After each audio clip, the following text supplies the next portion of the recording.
People, welcome back to Arsenal with Ash, here to preview our away Premier League game to Brighton. The title race continues. We're at crunch time, and we've got another tough away test. Obviously, I didn't manage to do a review for the Chelsea game. I didn't really catch the game properly.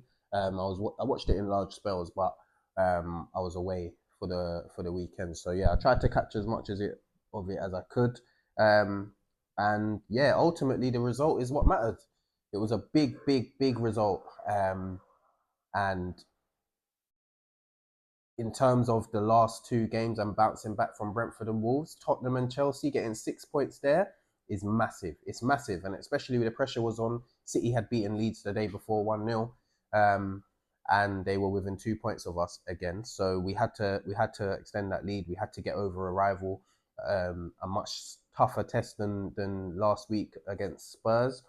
And we got the job done. But ultimately, the performance was poor again. It was lacking. Obviously, the game was settled by set pieces for both teams. And yeah, my concerns before the game, because I don't know if you remember me saying that I wasn't too sure whether we were really good against Spurs or whether Spurs were just crap. And I think the Chelsea performance showed me that it was more a case of Spurs were crap rather than us being just ridiculously good. And yeah, it is a bit of a concern that the game was so tense towards the end, nail biting. I was stressing towards the end of that game, and I don't know, man. I just didn't leave the game feeling as happy as I wanted to be.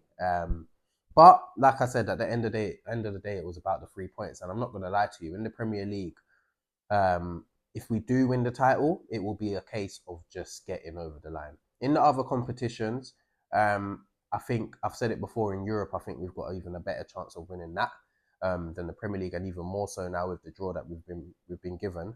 But it's just simply the fact that the teams just open up more. It's less of pure physicality and putting men behind the ball to stop us, and more of you have a go, we have a go. And I think that bodes well for us because obviously we've got the tools to both deal with that defensively and also punish in an attacking sense.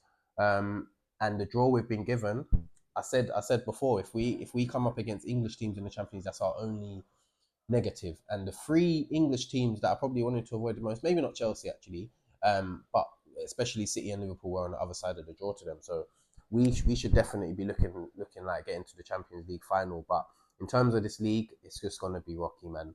I think the good thing is, like I said, City don't look at their best. Yes, they're getting over the line at the moment as well, but there will be games where I think they'll drop points. I think we'll drop points as well.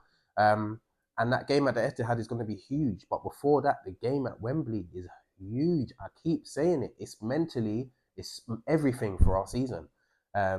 So I think at the moment we just need to prod along, get to that final with the gap as it is in the league, or even better, and obviously in a good position in the Champions League and the FA Cup. But Brighton's going to be tough. Brighton's always tough at the best of times, man. Even earlier this season, we were cruising for a moment, but then they got back into the game, and then it was tense towards the end of the game. They're not having the best of seasons. They just come off of a bad run of form, but they've won their last couple of games, tough games as well. Brentford away, and obviously Forest at home. And yeah, like I said, they always cause us problems. However, Brighton are one of the teams in the league where they're not. They're very well coached, and tactically they're very good. They're a very good team, but they're not gonna sit men behind the ball and ask us to break them down. They're gonna come at us and cause us tactical issues with their attacking fluidity. But there's going to be opportunities for us to go out there and punish them. So if we're at it, which is the big question, if we're at it, then we can definitely punish them. But Arteta's got some selection headaches. We've got some niggling injuries again that are causing us problems and not allowing us to put out our best team every week. But we should be going and getting the job done. The good thing is, obviously, in this game, we don't play after Man City. We play at the same time as them. So it's not a case of reacting to their result. We just got to focus on ourselves and hope that we can get the job done. And that's all that matters. So yeah, Brighton, like I said, they've won their last two games.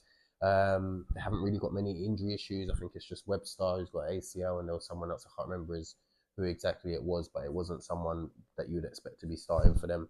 Ayari's, I believe, back into training now, so he's in contention for this game.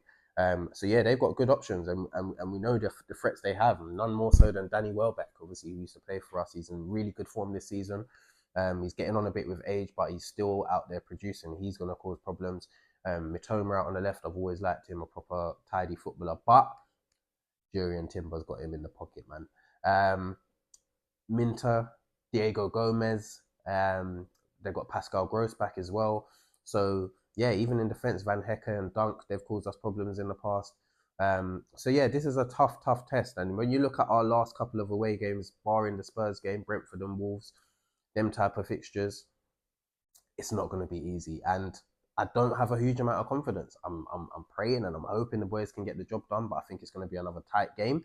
And if we can be ruthless with our opportunities that we will get, then yeah, we can win the game. And we just have to cut out the errors. We have to cut out the mistakes, be solid, and hopefully keep a clean sheet and go out there and get the job done. But yeah, in terms of the predicted lineup, I'm going to go with David Raya in goal. Obviously, to continue, he was absolutely immense against Chelsea.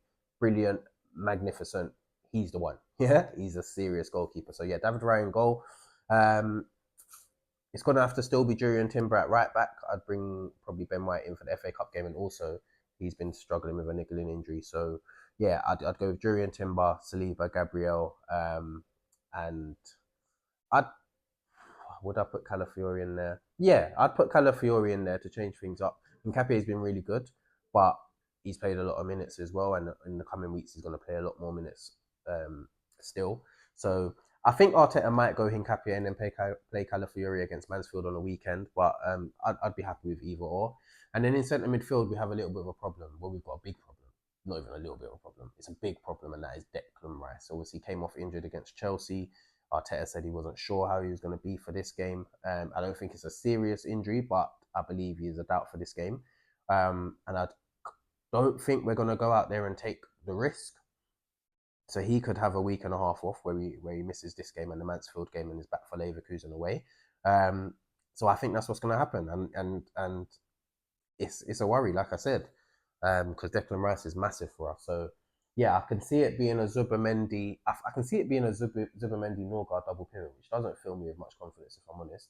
However, if that is the case, maybe not even a pivot, it would be probably Norgard at the base and Zubimendi maybe further forward in more of an 8 role, which could suit him. We've seen him get forward really well this season. There's a few options because he's Odegaard back. We don't know if Odegaard's back. He's been dealing with a knee issue. He could put Eze in the 8. He could put Miles Lewis-Skelly, which is what I would do. I would play Zubimendi in the 6. I'd play Miles Lewis-Skelly in the 8, box to box role next to him, and Eze in the 10. And I really think that can be a good midfield in this and a good solution to the Declan Rice issue. Miles Lewis-Skelly hasn't had many opportunities in midfield, and I can't see it happening. But his ability to get on the ball and on the half turn and drive at a defence, play passes between the lines or drive between the lines himself through dribbling, I think that can be really useful, not just in this game but for the season, for the remainder of the season.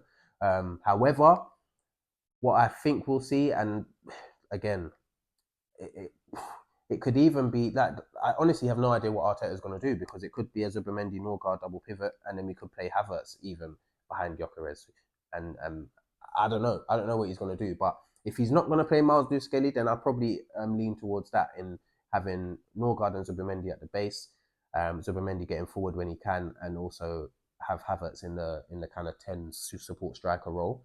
And then I'd go with a front three of Eze on the left, because Trossard's been off it. He's definitely been off it the last couple of games. Martinelli, he can't be starting Premier League games. I don't think he's not good enough in my opinion. So I'd put Eze out on the left, Gyökeres up front, and then I'd put Saka out on the right hand side. But again, could he go Noni Madueke? I don't know. He done it against like Forest in the league when we didn't expect him to. I hope it's Saka. And yeah, that's the team I'd go with. But it's a big test. It's a big test, and without Declan Rice, it's an even bigger test. So hopefully we can go out and do the job. I think it's going to be a tight game. I'm going to say that we edge it 2-1.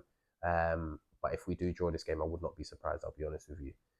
So yeah, I'm going to go with a 2-1 win. I'm going to go with Gyökeres to get a goal against his old club, and Saka to get a goal as well. He needs to get a goal. He's been lacking in terms of output this season, and he needs to get going.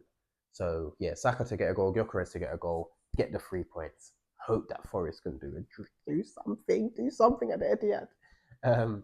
And yeah, we move on to the FA Cup after that. But yeah, let me know your thoughts in the comments. Like, share, subscribe, hit that notification bell, and come on, you gunners.